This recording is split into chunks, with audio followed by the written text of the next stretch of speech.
Graça e paz, igreja. Bom dia. Para mim é um privilégio muito grande estar aqui. E uma alegria imensa.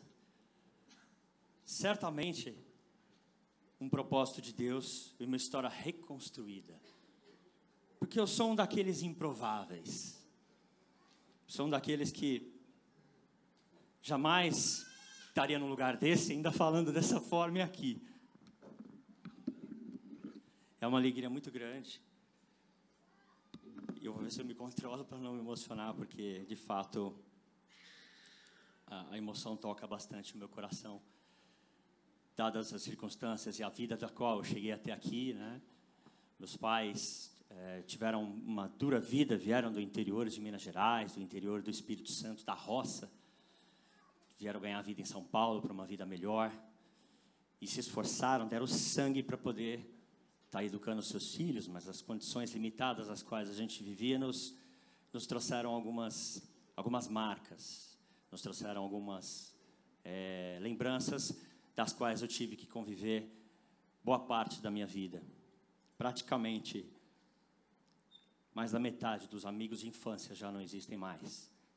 Se envolveram com drogas, se envolveram com brigas, desentendimentos. A desestrutura familiar é real. É algo que o inimigo vem usando, de gerações em gerações. Se hoje Deus trouxe você aqui, é para te dar um ensinamento, um entendimento, uma instrução, para que a tua história, a tua família não seja destinada a fracasso, destinada à destruição. A minha história estava assim. Havia um decreto de morte na minha vida, havia um decreto de morte na minha família, na minha casa, e eu não sabia. Estava próximo da separação. Todo o caminhar até ali foi feito através daquilo que eu conhecia, daquilo que eu recebi de instrução. Isso não foi nada agradável. Mas os planos de Deus nunca fracassam. Ele pode escrever na minha história, na minha vida, um testemunho, para que hoje eu pudesse estar aqui, para que hoje eu pudesse estar ministrando a vida de vocês, com temor e com amor. Amém? Estamos no ano de resplandecer. E hoje vou trazer uma resposta de Deus para resplandecer na vida dos filhos e na vida da nossa família.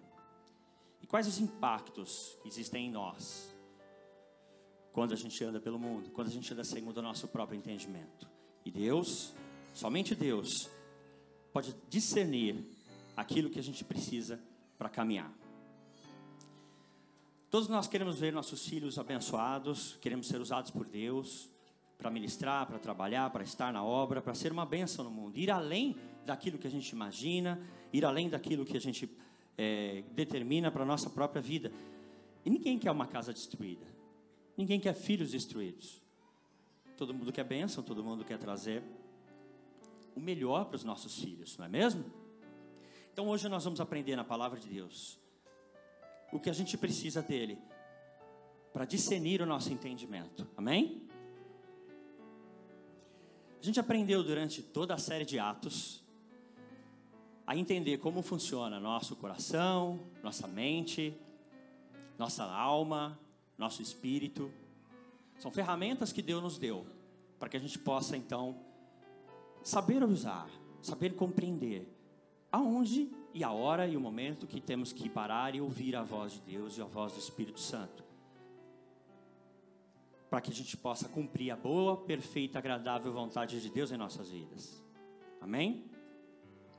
E hoje nós vamos aprender que mesmo dando tudo do bom e do melhor para os nossos filhos, ainda assim não é garantido, porque eles podem cometer erros desastrosos se não tiverem neles os princípios de Deus, se não houver neles os ensinamentos e valores que Deus tem para a vida deles. Hoje nós vamos ver um personagem bíblico que certamente a gente viu muitas e muitas vezes aqui. Só que nós vamos olhar ele do ponto de vista de ensinamento daquilo que ele aprendeu, daquilo que recebeu e o impacto disso nas gerações que a ele foi confiado.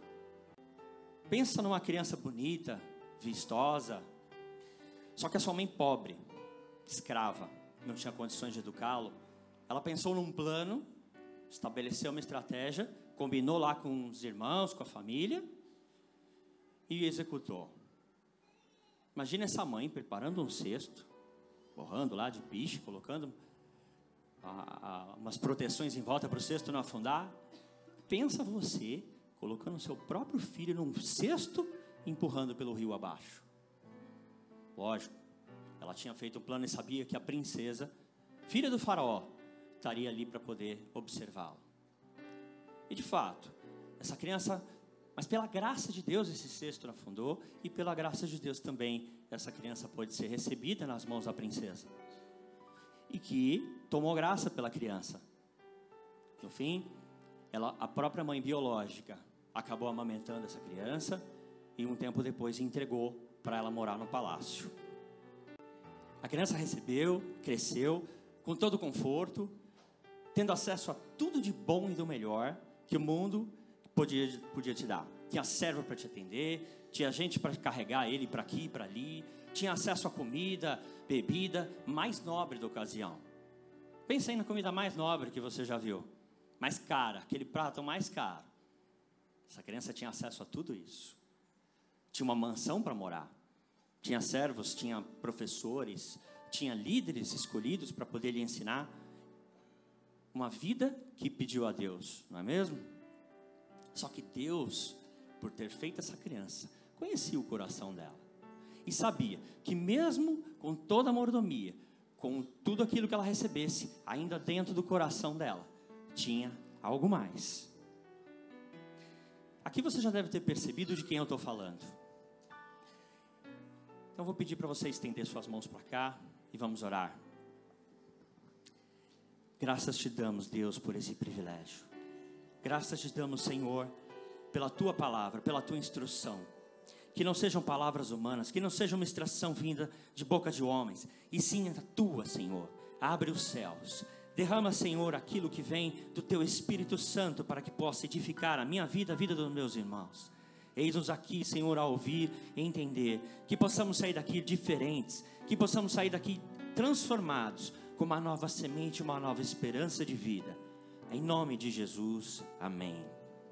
Moisés, que significa tirado das águas, é considerado por Deus, em Números 12:3, o homem mais paciente ou humilde, em algumas traduções, do que todos os homens que havia sobre a face da terra. Olha o que Deus sabia sobre o coração de Moisés. Moisés cresceu e desfrutou do palácio real, onde tinha liberdade de andar por onde quisesse, transitava entre os hebreus, entre os escravos, no palácio real, podia andar por onde quisesse. E ele percebeu um dia que seus irmãos estavam debaixo de trabalhos forçados, escravos, sendo submetidos a duras provações. Agora eu vou pedir para você refletir numa questão. Você já esteve no lugar certo, com as pessoas certas, nas condições e motivações corretas, mas você acabou fazendo a coisa errada? Não precisa levantar a mão, nem se entregar. Mas certamente, eu já fiz isso muitas vezes, durante toda a minha vida, até encontrar Jesus. Eu só sabia andar segundo os meus entendimentos. Isso me trouxe duras consequências. E hoje nós vamos aprender que mesmo tendo tudo de bom e do melhor, ainda assim falta algo muito precioso. Moisés se tornou um homem forte, vigoroso, e quando veio o seu primeiro teste, em Êxodo 2, de 11 a 12, diz assim: certo dia, sendo Moisés já adulto, foi ao lugar onde estavam seus irmãos hebreus, e descobriu como era pesado o trabalho que realizavam. Viu também um egípcio espancar um dos hebreus. Correu a olhar para todos os lados, e não vendo ninguém, matou o egípcio e escondeu na areia. Que triste isso, né? Note que Moisés estava no lugar certo, com a idade certa, ele já era adulto, com as pessoas certas no meio dos seus irmãos, com o sentimento correto. Ele viu que era pesado o trabalho dos seus irmãos, e com a motivação correta, porque ele viu a injustiça, mas por causa de uma atitude precipitada, impensada, decidiu ouvir, preste atenção, os teus próprios sentimentos e os teus próprios entendimentos. Então usou a força do teu próprio braço, no momento de indignação, e cometeu o erro de matar e esconder o corpo daquele homem. Olha isso. Até aquele momento, Moisés não tinha encontrado a Deus. Quem aqui ainda não foi para o encontro com Deus? Ou melhor, quem já foi? Amém. Então, querido, olha o que é capaz uma pessoa se não encontra com Deus. Então ele vivia e caminhava segundo os princípios que ele recebeu de educação, de instrução. Disseram a ele como se portar, disseram a ele como agir, ou mesmo não disseram, deixaram ele crescer conforme a própria vontade. Não se engane, porque a Bíblia também diz que o nosso coração é enganoso e tem uma doença incurável. Moisés fez o que qualquer um de nós seria capaz de fazer na circunstância dele. Se nós tivéssemos tudo do bom e do melhor, se tivéssemos fartura, saber a Deus o que seríamos capazes de fazer se não tivéssemos Deus. Amém? Essa atitude trouxe gravíssimas consequências. Em Êxodo 2:13 diz que no dia seguinte, Moisés saiu e viu 2 hebreus brigando. Então perguntou ao agressor: por que você está espancando o seu companheiro? E o homem respondeu: quem é o meu líder e juiz sobre nós? Quer matar-me como matou o egípcio? Perceba aqui a semelhança do comportamento de Moisés e de muitos adultos sem a instrução e o ensinamento de Deus. Você age segundo o que te ensinaram. Você tem atitudes segundo o que te instruíram. E aí as situações complicam. Por isso que temos a responsabilidade, o dever de ensinar os nossos filhos com os princípios bíblicos, para que eles possam julgar o mundo pela TV, pelo que vê nos jornais, pelo que eles vêem no celular, pelo que eles observem no videogame, ou seja, dos egípcios, das coisas do mundo. E eles possam então ter a natureza pecaminosa que está neles, não prevalecer e não tomar decisões erradas, pois saberão o que é certo com a justiça de Deus. Amém? Essa atitude inconsequente, impensada, gerou consequências desastrosas, e não foi só para Moisés. Naquela ocasião, o povo que era escravo era submetido às crenças do mundo, e acreditava-se que quando um faraó morria, ele ia por uma outra vida, mas tinha que preservar o corpo embalsamado. Mas não é só o corpo do faraó, todos os escravos eram mortos para que pudesse acompanhar o faraó. Imagina aquele povo que clamava por liberdade num sofrimento. Imagina Moisés perdendo a posição privilegiada de que tinha, uma posição que levou anos para que ele chegasse até ali. E por um segundo, ele acabar com toda a história. Nossos filhos, se não tiverem instrução de Deus, podem acabar com a nossa história. E acabar com a história de gerações futuras. É fácil a gente acreditar que o que a gente fez está certo, que ninguém viu, e a gente continua a agir de acordo com nossos próprios entendimentos, até termos que enfrentar as consequências das nossas próprias escolhas. Aí vem o frio na barriga, o medo de ter feito a coisa errada. Você consegue imaginar o coração de Moisés nesse momento?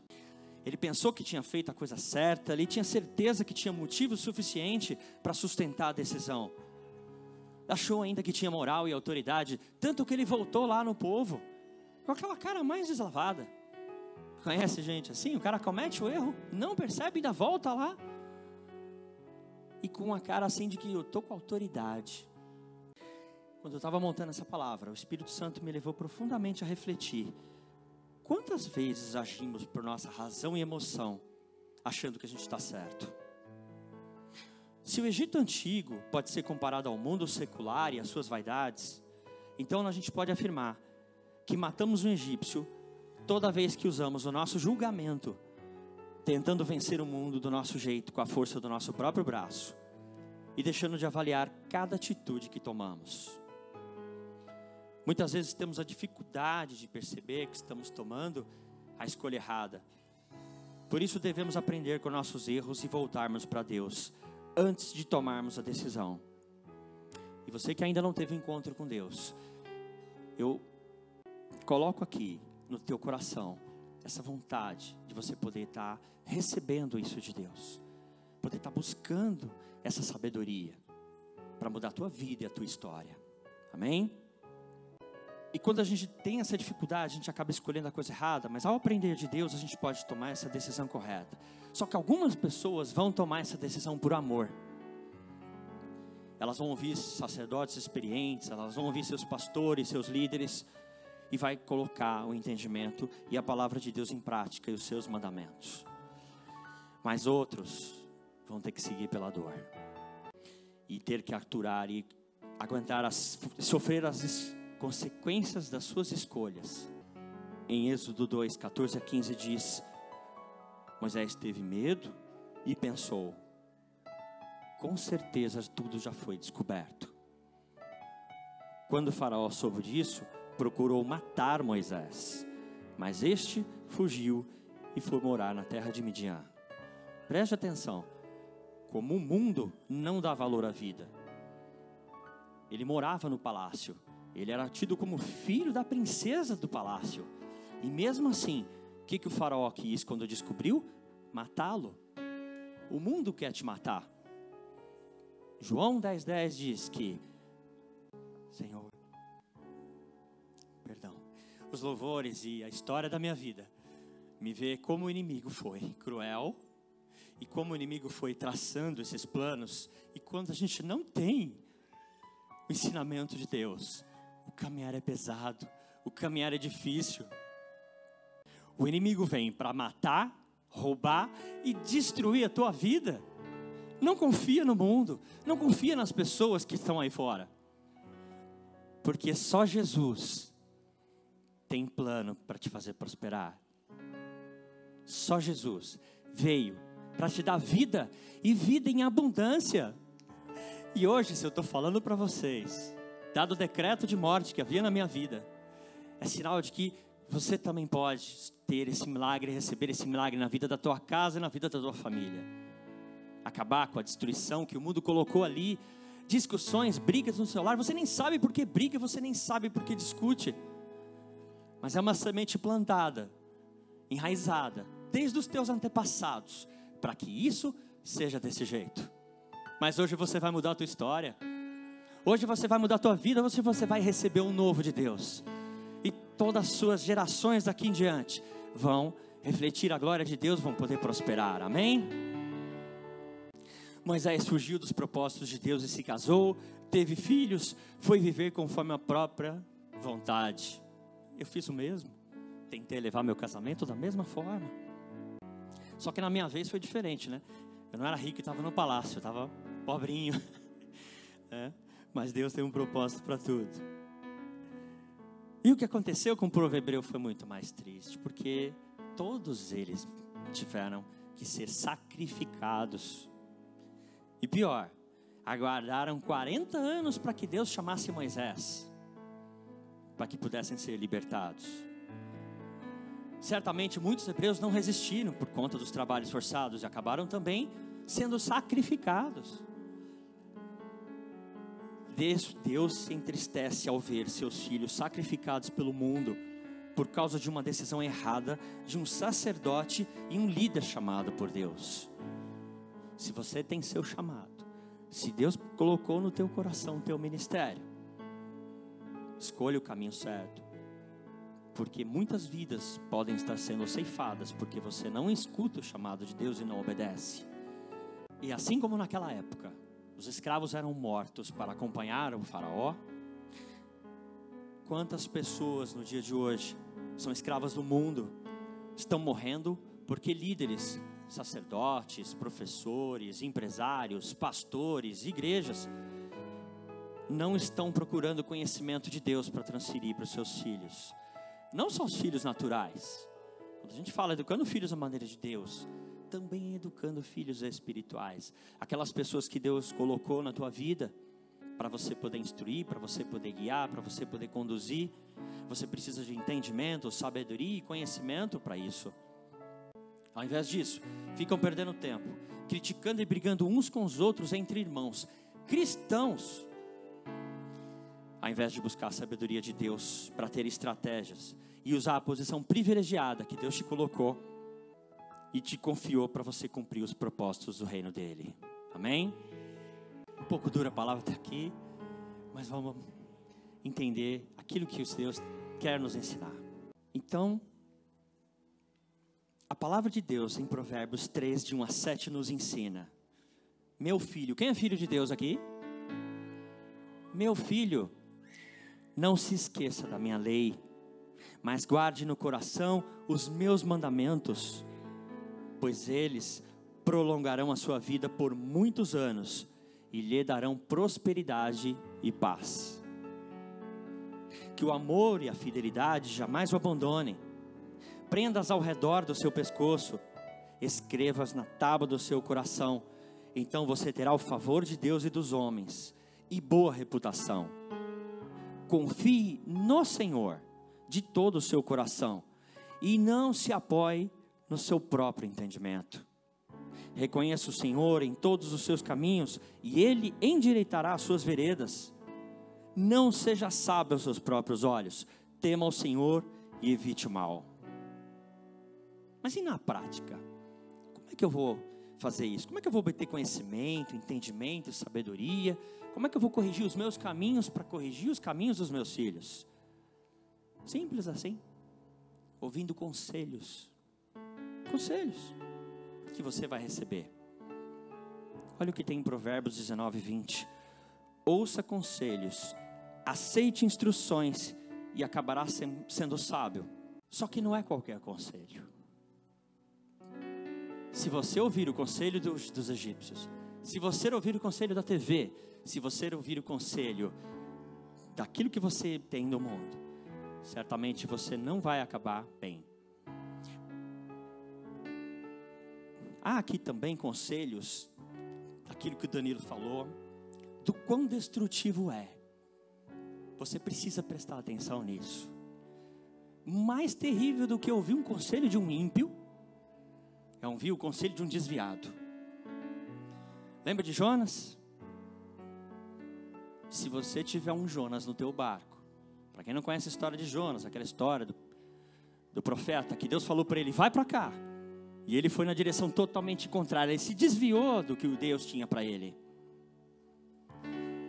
e ele seguiu o próprio entendimento, ele seguiu o medo dele, e entrou num barco de alguém. Se você estiver caminhando, e ouvir, e andar com o conselho de um Jonas, querido, teu barco pode afundar. Então cuidado com quem você recebe conselho, que não seja do mundo, que não sejam dos ímpios, mas também toma atenção, para você saber como aquela pessoa está caminhando, que tipo de instrução ela está recebendo. Conselhos do mundo só vão destruir a nossa casa e a nossa família, mas o conselho de Deus vem para trazer paz, vem para trazer alegria, vem para trazer entendimento. Em todas as turmas que nós fazemos esse curso, especialmente preparando a chegada do bebê, eu ouço pais falando a mesma fala. Eu conheço pessoas que tiveram seus filhos, a vida acabou. A vida não existe mais vida, não existe mais casamento, não existe mais a casa. Quem manda agora é o filho. Pais com crianças de 8 meses, 1 ano, que nunca dormiram uma noite inteira. Pais que chegam para o trabalho exaustos, cansados, arrebentados, porque o filho não deixou dormir à noite. Aí ele trabalha mal, ele trabalha desestruturado, seu trabalho não rende, ele acaba tendo problemas no trabalho, tem ameaça de ser mandado embora, e quando ele volta para casa, que ele acha que vai ter alegria, o que ele encontra? Uma esposa chorando com o bebê, uma desestruturação total, eu não aguento mais, toma que o filho é teu. E aí o pai está assim, desesperado. Cara, eu trabalhei o dia todo, eu estou cansado, ainda tenho que aguentar esse bebê chorando na minha orelha, ele não para de chorar.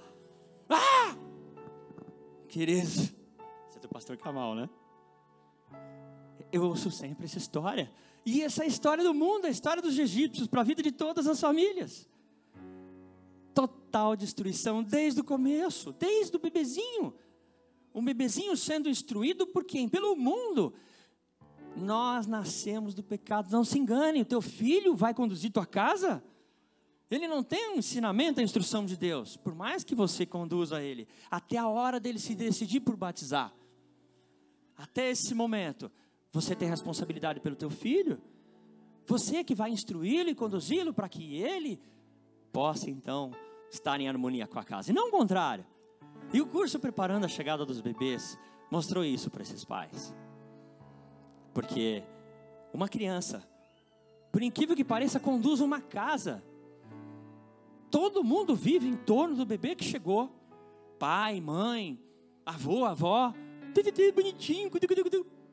É bonitinho sim, mas é impressionante a destruição que um bebezinho causa num lar. Isso o mundo não ensina. O que o mundo ensina? Nossa, o bebezinho está lá dormindo, fecha as janelas, põe cobertor, põe a escuridão na casa. Não é verdade? Quantos ouviram isso? Não se acorde no bebê. De dia, pelo amor de Deus. Queridos, nossos antepassados viviam em tendas. O sol nascia, a claridade era em cima, não tinha como não acordar. E hoje nós vivemos em casas, apartamentos, enclausurados. Se a gente não abrir a janela, não tem sol. E o que o nosso filho vai aprender com isso? Quando que é dia, quando que é noite? O bebê já sai do útero assim, né? Aquele estado, como é que é o nome do estado do coma? É um estado de um entorpecimento, ele está assim. E a família começa a ser conduzida por esse bebê inofensivo, sem saber da destruição que pode acontecer no lar. Porque uma das maiores causas de separação é justamente aí. Os maridos não aguentam voltar para casa. Você sabe onde o seu marido vai estar? Lá no trabalho. Eu tenho hora extra. Ih, tem que fazer um pouco mais de expediente aqui. Vou voltar para casa. Ele senta com os amigos. Vamos tomar uma cerveja. Porque para casa eu não volto, cara. Aquela gritaria toda. Vamos ficar aqui tomando uma cervejinha. E aí começa. É terrível mesmo. Cara, acabou teu casamento. Tua vida íntima com a tua esposa já era. Game over. Mentira. Mentira de Satanás para a tua vida. É possível ter sim uma vida em paz. É possível ter sim uma vida em alegria. Pergunte a qualquer um dos casais que fizeram curso e aqueles que já passaram. Eu e minha casa serviremos a Deus. Significa isso. Significa poder ter entendimento, sabedoria, instrução de Deus para conduzir a minha casa e minha família. Com 2 meses meus filhos já dormiam a noite inteira. 8:30 da noite não se ouve mais criança em casa. Posso ter um momento de sofá, posso ter uma intimidade com a minha esposa. Todo mundo dormindo, todo mundo quietinho no seu canto, no seu quarto, escuro. Sem medo, porque o Espírito Santo de Deus está presente. Amém? Enfim, aqui, voltamos. Efésios 6:4. Pais, não irritem seus filhos, antes crie-nos segundo a instrução e conselho do Senhor. Você vai instruir seu filho com o conselho que o teu pai te deu, que a tua avó te deu, que o mundo te deu, que as tradições familiares te deram? Você? Não, quem está aqui, eu sei. E Deus colocou no teu coração, porque você não está aqui à toa. Deus te atraiu para esse lugar. Você acha que é uma obra de mãos humanas? Você acha que isso aqui é apenas, não, eu fui convidado. Não, querido. Deus te trouxe aqui porque Ele tem o melhor para você, para tua casa e para tua família. Deus te trouxe aqui para você ouvir isso e você mudar de uma vez por todas a marca da tua geração. Você sabe por quê? Porque vamos ter um Brasil de futuro, de esperança, de paz. Você sabe quem vai construir esse Brasil? Teus filhos, tua casa. Vão ser líderes da próxima geração. Eles vão comandar esse Brasil. Vão ser empresários, pastores, líderes, presidentes, deputados, senadores, autoridades que vão comandar segundo a instrução de Deus. Por isso Deus te trouxe aqui para te dar paz. Por isso Deus te trouxe aqui para você ouvir essa palavra e guardar no teu coração, para que você possa refletir e resplandecer a glória de Deus. Amém? Glórias ao Senhor. Então, se você ainda não fez o curso, Mesmo que você já tenha seus filhos criados, casados, lembre-se dos teus filhos espirituais. Você precisa desse conhecimento. Tenha diligência. Inscreva-se no curso Preparando Filhos à Maneira de Deus. E não só filhos naturais, mas espirituais. Seus netos. Você precisa instruir seus netos. Mas se você instruir conforme o conhecimento do mundo, você vai instruir errado. Quantos pais aqui se desesperam por ter que deixar os seus filhos com os avós? Vovô e vovó. Ai, meu Deus, que medo. Porque é desesperador. O que ele vai receber? Será que mamãe e papai vai fazer o que fizeram comigo? Você fica achando tudo errado. Então, traga os seus pais, traga os seus avós para fazer o filho. Mamãe, você tem que fazer o curso. Por quê? Porque é uma bênção, porque você vai gostar. Não importa a religião, não importa a crença dela. Esse curso não é um curso essencialmente bíblico. Sim, está fundamentado e baseado na palavra, mas é curso prático, para você saber na prática como conduzir os seus filhos espirituais e como conduzir os seus netos. Amém? Por quê? João 14, 21. Quem tem os meus mandamentos e lhes obedece, esse é quem me ama. Aquele que me ama será amado pelo meu Pai, e eu também o amarei e me revelarei a ele. Amém? Só Jesus, Ele nos ama. Ele pagou o preço naquela cruz, não foi à toa. Foi para que eu e você pudéssemos crer, pudéssemos andar, pudéssemos ser salvos e resgatados. Mas este é o preço: obediência. Este é o preço. Jesus vai se revelar a você à medida que você obedecer. Se Deus está te falando e colocou no teu coração: eu preciso deste curso, eu preciso terminar. Independente do meu cônjuge, independente da minha mãe, independente, eu preciso dessa sabedoria para minha casa e minha família. Faça a inscrição e você vai ter bênção. Que Deus nos abençoe a prosseguir. Que Deus possa produzir frutos dessa palavra no meu e no teu coração. Encerro aqui a palavra, passando para o pastor Edivaldo, para a Beth, terminarmos a cerimônia de bênção das famílias do Barak. Deus abençoe. Amém.